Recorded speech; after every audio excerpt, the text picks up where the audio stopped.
The World Cup is supposed to be football's greatest show, a festival of skill, unity, and honor. But as the world watched Brazil chase another shot at glory, something rotten lurked beneath the shimmering stadium lights. In real time, you could feel it. FIFA officials darting nervously through corridors, analysts whispering off mic, the air so thick with paranoia you could slice it with a VAR monitor. At the heart of it all, Neymar, the most scrutinized and polarizing figure in world football. Accusations of backroom deals, rumors of rule bending, and the specter of a full-blown system meltdown, all swirling around the Seleção's brightest star. What ignited this scandal? Who pulled the strings? Did FIFA bend the rules?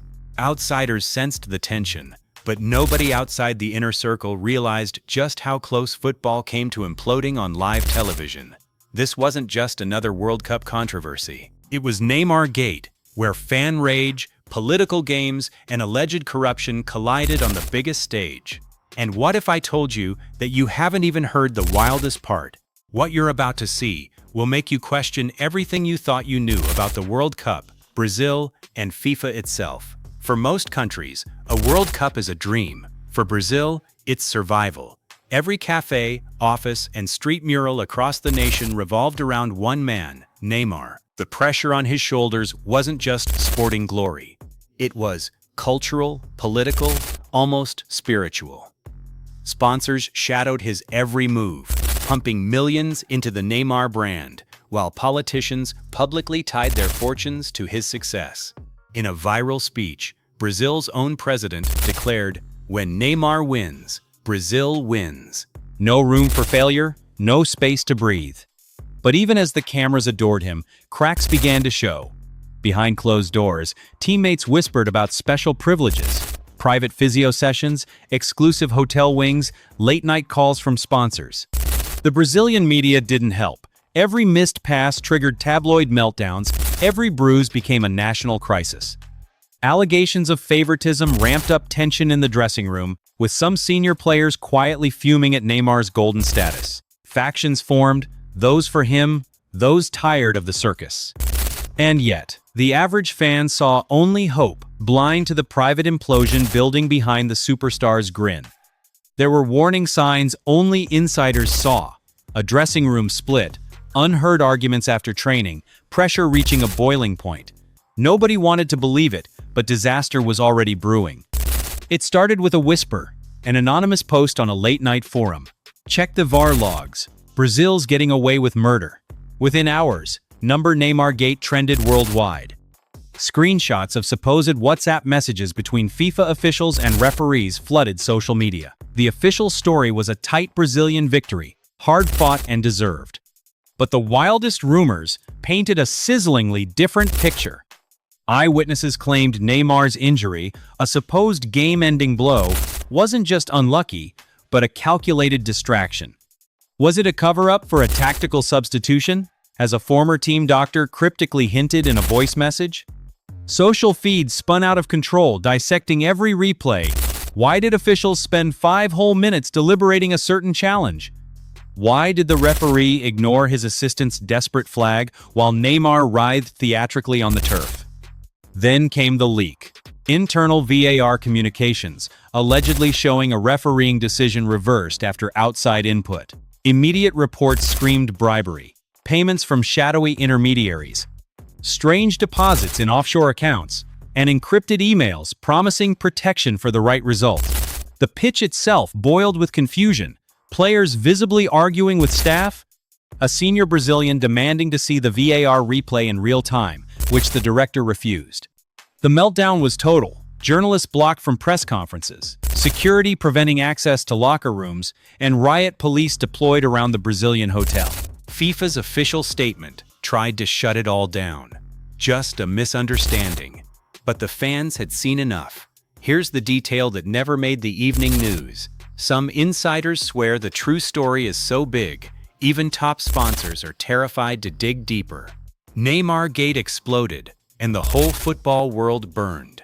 The day after NeymarGate, the World Cup descended into a blame game of epic proportions. FIFA held a stiff, awkward press conference, where executives dodged questions, and dismissed everything as sensationalist misreporting. Yet behind those bland soundbites, chaos reigned. Brazilian FA officials scrambled, issuing late-night denials while lawyers reviewed communication logs. Top sponsors called emergency meetings, threatening to pull millions if proof of foul play surfaced. The players weren't immune. Social media users watched in real time as teammates unfollowed each other on Instagram, while rumors circulated of locker room confrontations and silent bus rides. A leaked email, even if partly fabricated, showed a club exec warning. If this goes public, it's not just Brazil on trial. It's the whole tournament.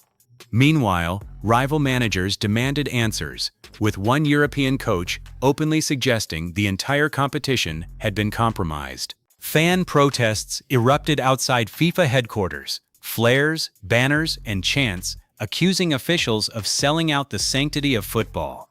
"We want the truth," echoed through the streets. Insiders, protected by anonymity, gave interviews hinting at deeper rot. Mysterious phone calls on match day. A shadowy cabal of agents working behind the curtain. So who's really pulling the strings? FIFA's press releases painted a picture of order, but just beneath the surface, world football was rippling with betrayal, paranoia, and secrets no one dared confirm. Brazil, once united in hope, was now a nation tearing itself apart.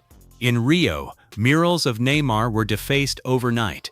Angelic faces transformed into caricatures marked traitor. Sao Paulo echoed with dueling protests, one crowd chanting his name as a hero wronged by FIFA, the other screaming for his head. Online polls split almost perfectly down the middle, half blaming the scandal on jealous rivals targeting their star, the other half calling for Neymar to be banned for life.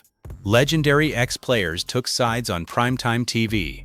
Rival legends argued furiously, Rivaldo accusing the media of destroying our greatest talent, while Romario declared, "There's no room for cheats in the Seleção." One televised interview with Neymar's own father, fighting back tears and lashing out at critics, sparked a social media wildfire.